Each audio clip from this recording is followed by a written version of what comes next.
Ауылда Наурыз мерекесі әрдайым ерекше тойланатын.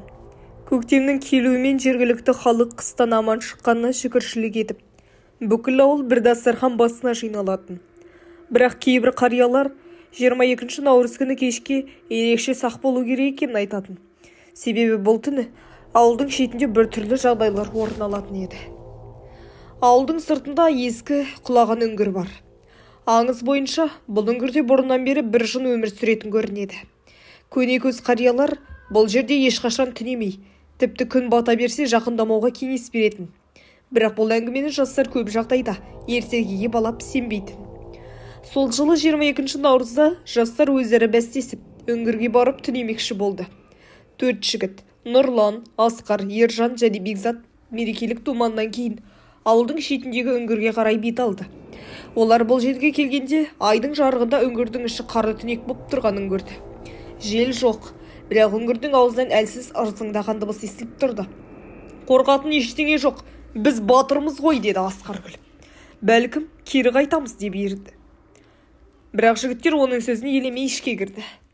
Үңгірдің іші суық әрі дымқылы болатын. Жігіттер ала келген фонариктарын жағып алға жылжыды. Бірақ шам жарығы үңгірдің тереңіне түскен сайын әлсірей бастады. Бір кезде Нұрсұл абайсызда жерге құлап түсті. Бұл нәрсеге сүрініп қалғандай болды.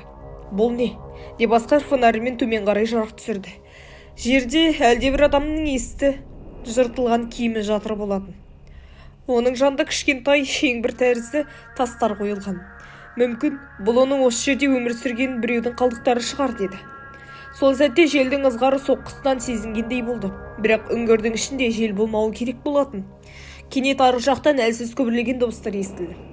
Кетіңдер, кетіңдер! Жігіттер бір-біріне қарады. Бұл не? Кім бар? Жауап болмады. Тек қараңғылықта ішінен бір нәрсе қозғалып, оларға жақындай түсті. Оның пішіні адамға ұқсайтын, бірақ аяқ-қолы тым ұзын болатын. Көзі шоқтай жанған қараңғы бір көлеңке еді. Жүгіріңдер деп Бекзат айқайлап сыртқа қарай ұмтылды. Бірақ олар қай жақтан келгенін есіне түсіре алмай қараңғылықты әр жаққа бытырап кетті. Арттарынан әлгі қорқынышты сұлба жақындай түсті. Ертеңіне таң атқанда ауыл адамдары үңгірдің жанынан тек Асқарды ғана тапты. Ол есінен танып жерде жатыр еді. Оянғанда жігіт қатты шошқан күйде. Олар әлі сонда, деді.